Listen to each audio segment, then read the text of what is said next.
How much money can you make at 1-2 and 1-3 live poker? Most so-called experts say that around 10 big blinds per hour is the ceiling, but I can tell you it is not. And this guy proves it. Meet Angus Kwong from England. In the last 2 years, he's won around 30 big blinds per hour spread over 300 sessions at 1-2. That's £60 or $80 per hour.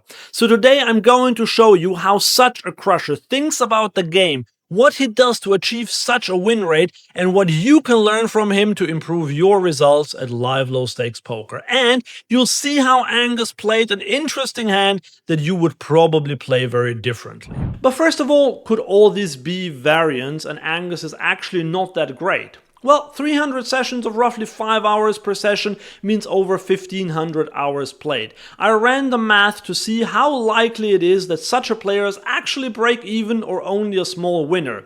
And the result was that chances are 95% that his true win rate is at least around 25 big blinds per hour.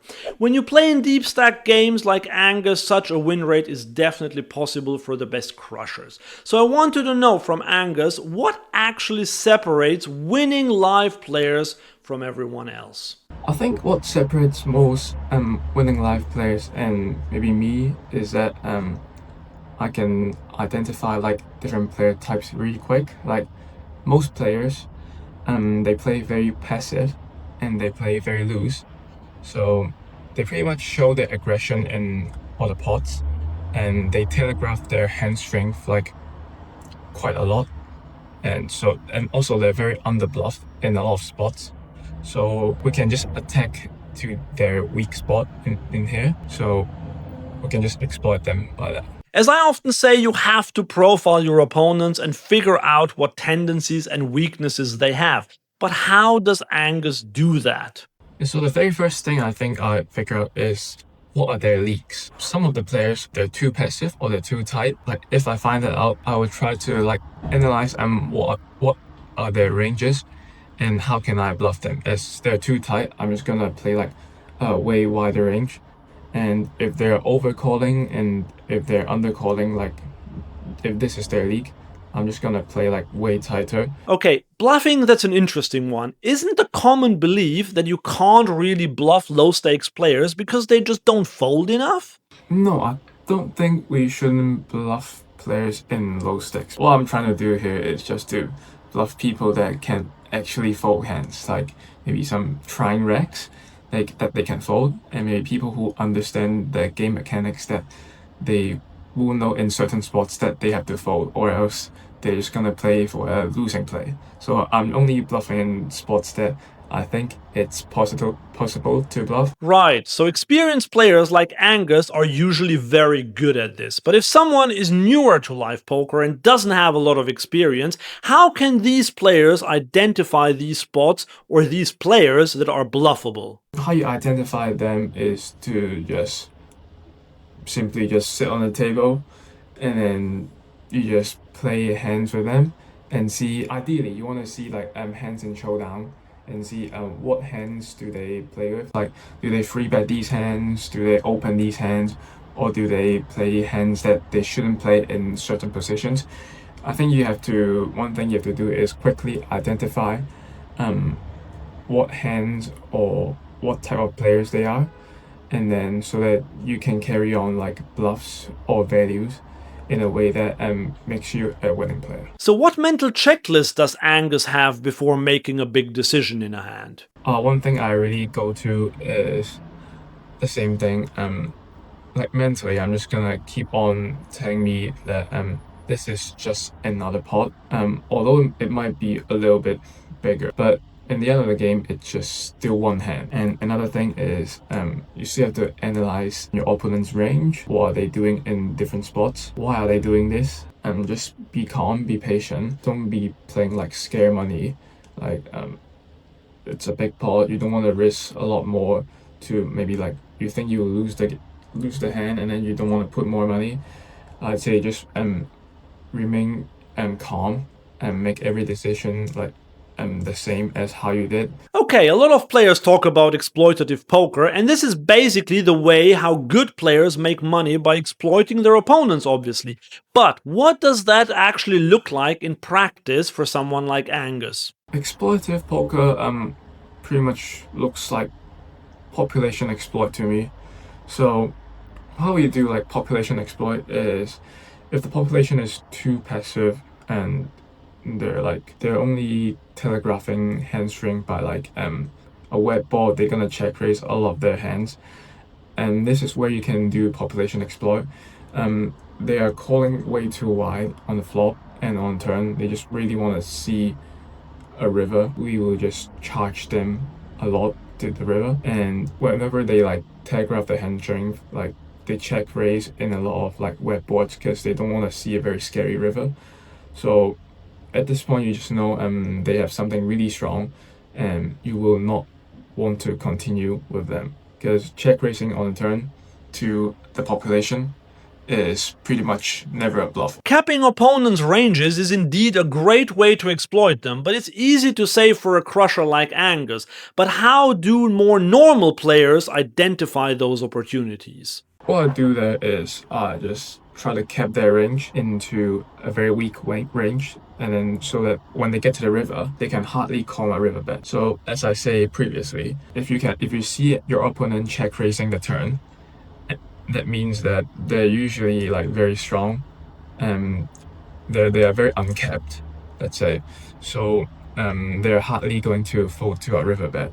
But if we try to cap them on the flop and on the turn, by like maybe like small sizings, you know they are capped. For example, we take a hand like ace 10 4 rainbow. If we do like small bets, we can easily tell that your opponent does not have top of range. Sometimes like most players will continue with like a lot of 10x here just to be like, okay, what if I hit 2 pair? I'm just gonna beat your ace. So I see a lot of people call with like a lot of weak ranges, even like straight draws as well. So if we get to the river and the river is a break, completely blank, so we can just simply just bluff them off because their ranges are weak. They don't have top range like sets and like AK, top pair, etc. Because most of the hands will probably raise on turn. Like people love to do a check raise on turn, and when you see a check raise just fall, they're never bluffing.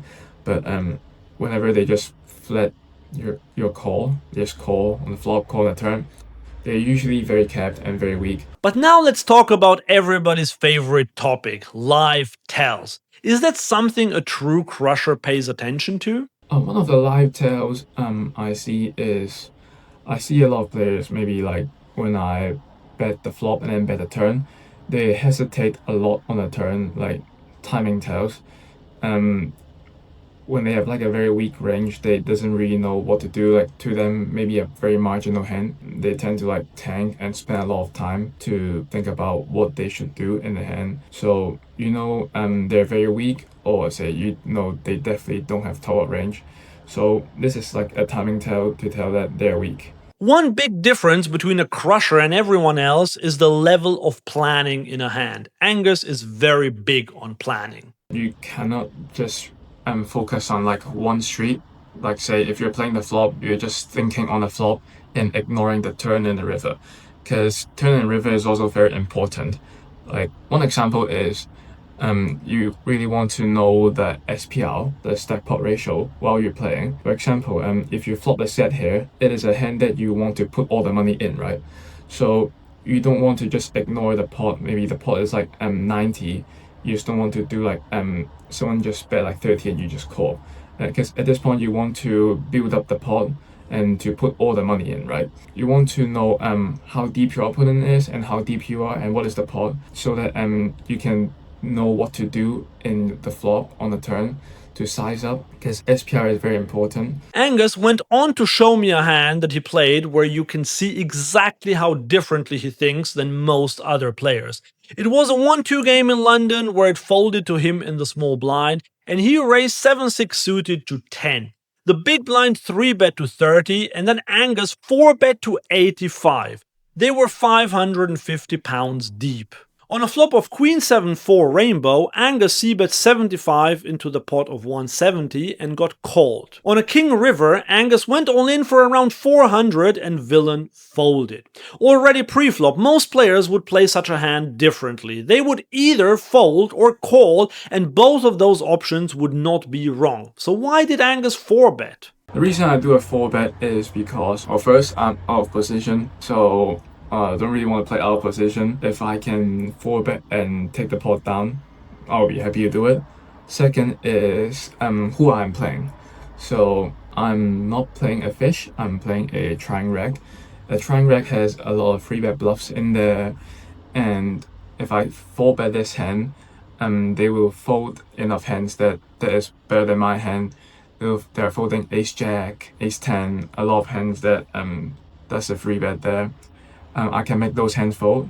So if I can make a better hand fold, and a person who knows how to fold, when the 3-bet consists of bluffs, I think I would do a 4-bet bluff here. Second thing is, I think our opponent's range, as I said, they are capable to do 3-bet bluffs.